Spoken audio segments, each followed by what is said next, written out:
Hello guys, welcome back to my channel. तो guys, आज की इस वीडियो में मैं आपको तुर्की के एक मशहूर एक्टर किवांच तातलीतुक के एक टीवी में होने वाले इंटरव्यू के बारे में बताऊंगी।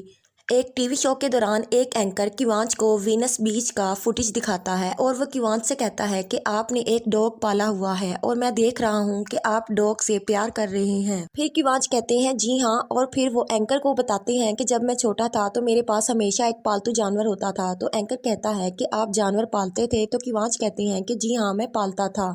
फिर किवांच बताते हैं कि मेरे पास लड़ने वाला डॉग होता था जो हमारे साथ ही रहता था। फिर वो बताते हैं कि एक बीमारी की वजह से वो मर गया था। जब उसे मेडिकल केयर में रखा हुआ था तो उसी दौरान वो मर गया था। एंकर पूछता है कि क्या अब भी आपके पास डॉग है? तो किवांच कहते हैं कि काफी लंबे अरसे तक मेरे पास डॉग नहीं था। फिर वो बताते हैं कि मैं बहुत छोटा था और मुझे इस चीज़ का तजर्बा है क्योंकि आप इकट्ठे बड़े होते हैं और हर चीज़ शेयर करते हैं। फिर वो कहते हैं कि मैं समझता था कि मेरे पास एक मर्द है, वो मेरे हाथ पर किस भी करता था। किवांच यहाँ पर अपने डॉग के बारे में बात कर रहे थे।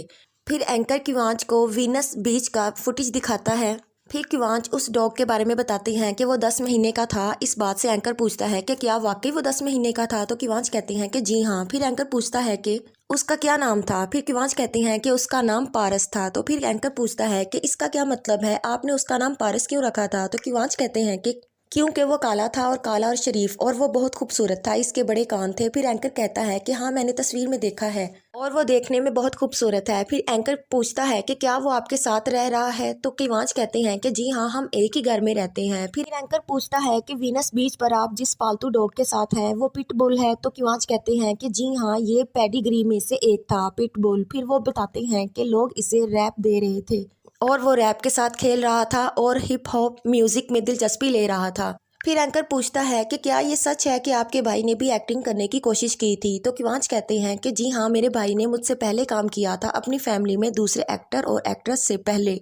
फिर एंकर पूछता है कि क्या आपके भाई को एक्टिंग में दिलचस्पी थी, ये कैसे हुआ? फिर किवांच कहते हैं कि नहीं, इन्हें दिलचस्पी नहीं थी। फिर किवांच कहते हैं कि मैं सही तरह से डिटेल नहीं जानता। फिर किवांच कहते हैं कि नहीं, इन्हें दिलचस्पी नहीं थी, और वो बताते हैं कि मैं सही तरह से डिटेल नहीं जानता, मैंने आपको पहले बताया था कि मेरे भाई फातिमा गुल सीरीज में काम कर चुके हैं। फिर वो बताते हैं कि फातिमा गुल की डायरेक्टर हिलाल सारल है और मैं उनको एक किस भेजता हूँ। वो हमेशा हमारी मुश्किलों में हमारे साथ होती हैं और मैं उम्मीद करता हूँ कि हम दोबारा इकट्ठे काम करेंगे। फिर एंकर पूछता है कि वो इश्क ममनून से आपके साथ है, ये सही है? तो किवांच कहते हैं कि जी हाँ, हमने उनके साथ लंबे अरसे तक काम किया है। फिर वो कहते हैं कि मेरे भाई भी कास्टिंग एजेंसी से हैं और वो एक्टर और सीरीज प्रोडक्शन के दरमियान एग्रीमेंट्स बनाते हैं और उन्हें सीरीज का इंतखाब करवाते हैं और वो इसीलिए हिलाल सारल के साथ है और मिलते हैं।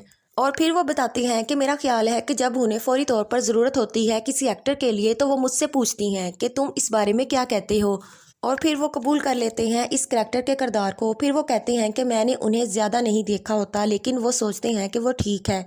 फिर एंकर कहता है कि मैंने शॉर्ट्स देखे हैं जो उन्होंने तैयारी की थी खबरों के लिए, वो बहुत कामयाब थी। फिर एंकर पूछता है कि आपके गले में ये हार है या तावीज़, ये क्या है? तो किवांच कहते हैं कि ये एक चीज़ है जिस पर मैं यकीन करता हूँ कि ये बुरी नज़रों से मेरी हिफाजत करती है।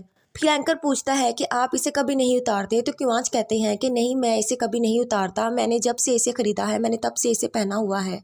तो गाइस, यहाँ पर हम इस इंटरव्यू को ख़त्म करते हैं। अगर आप चाहते हैं कि इस तरह के मज़ीद दिलचस्प इंटरव्यू आप तक पहुँचते रहे तो आप मेरे वीडियो को लाइक करें, शेयर करें और मेरे चैनल को सब्सक्राइब करें।